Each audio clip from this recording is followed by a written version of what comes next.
criminals do you have to catch before you feel better, Batman? Hello. Excited to chat with you. I actually got to chat with you here for Batman Beyond. Oh, right. Oh, wow. That was truly. Was that here or It in? was here. Okay, that was probably the last con I did. Oh, wow. I actually got to talk to Kevin. So Oh, great. Oh, yeah.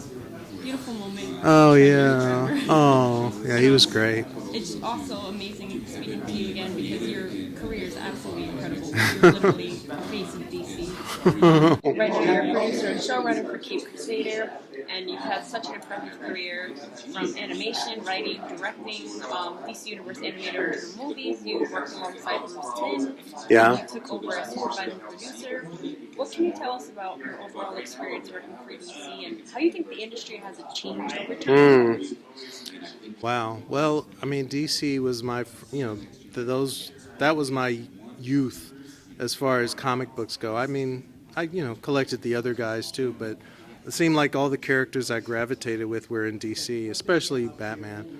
And that's from a very young age. And so he was kind of my North Star as far as that character got me into art and drawing and it opened up a whole world of other things, music, all of that came from that show. And so I kind of just, I always just wanted to draw Batman. And, as a fluke, it ended up where I'm ending up working on these shows. And it's crazy. I forget the second part of the well, the great thing about the industry now is that there's so many opportunities for DC characters in film, television, live action, and in animation. I mean, it was always a part of animation, at least since the 60s. And it's just gratifying to see how many characters are out there now that weren't out there when I was a kid. Like all the things I read in the comic books and went, why isn't this on the show? And well, now almost all of the DC characters have had some other appearance either in animation or on live action. And so it was a great time to be a DC fan, I think. Actually, the last 20 years has probably been a great time. 30 if you count the start of BTAS really setting it off. I think everything kind of started with that, where, 'cause you don't get a Superman animated series without BTAS or Justice League. And then all the stuff I've done comes off of the success of those shows. So it's been, it's great. I mean, I hope fans understand that it wasn't always like this. And how do you stay up to date with today's trends like in technology? One thing I appreciate, I feel like King Crusader stays true to the classic animation. Yeah. But also Right. fresh, but true to the original style. Yeah. I think we just knew we wanted to. I mean, Bruce had done a 3D show, Green Lantern, and I had almost done one or two but I never really worked in that. And because this was greenlit as an adjunct to BTAS, it didn't dawn us to do it in anything but 2D. And so it's definitely not the same 2D that was around in 1992. There's a lot more technological advances. I don't know if the actual drawing is any different, but the way it's, the way the animation is created, yeah, there's still humans hand drawing it, but they're drawing it on computers instead of on paper and then Xeroxing it. It is a digital. Everything we see is digital now. It's just whether it's hand drawn versus computer generated, images, but. So anyway, all that's to say is I think 2D suits what we wanted to do with the show. Yeah, yeah. And you've worked on classics. Some of my favorites, like Assault on Arkham, Oh, yeah. Justice League War, Flashpoint Paradox, is still Oh, yeah. to me. Do you have a favorite film or series you've worked on? Of the films, I really enjoyed, and I told everyone I would do a Justice League Dark or Suicide Squad.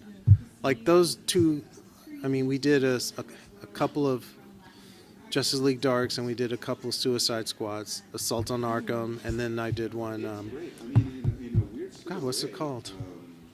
I went blank on my second. Yeah, you have oh, hell to pay. Yeah. So, and those are, working with those characters where they're not, they're different, they're darker characters, they're anti-heroes.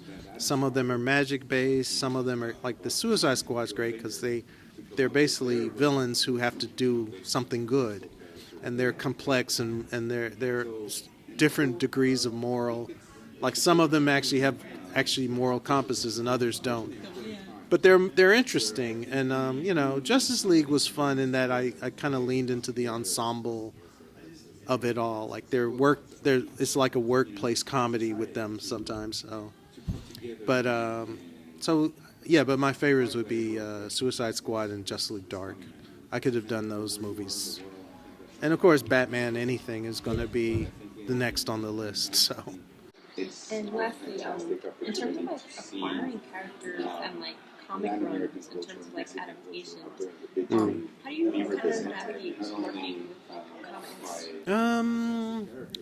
Well, it's weird because they come in so fast and furious, and there are certain comics that are big events, and it depends on how much for a while there they were wanting adaptations of stories that would have taken like 3 or 4 movies to do, and so I kind of resisted those unless there was something I thought could be boiled down into a they had to kind of wait. Whereas Hush was a longer story, but we weren't given multiple movies to do it, and I was like, well, and then Ernie Altbacher, who wrote it, came up with the hinge. He's like, well, the core of that story is the Catwoman Batman relationship. That's like the strong underpinning of it.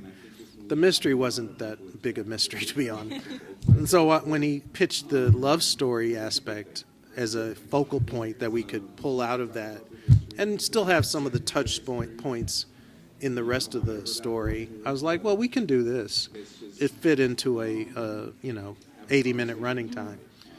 But otherwise, it's like, these days, like if I were still, doing movies, I would love to adapt like Absolute Batman. That's a great property that kind of it's contained, unless spread out into the other Absolute world. But right now, Batman's his own thing, and it's really interesting. But other than that, there's been a few others. I actually wanted to do a Death in the Family. I think that was the one with the Scott Snyder and we were setting up to do that in the Batman line of movies. We're going to try to adapt that, but it never happened. So, but yeah, I'm open to doing it. It just depends on what time I have to play with. If it's a series versus a movie, that kind of thing. Thank you. I have to go. Yeah.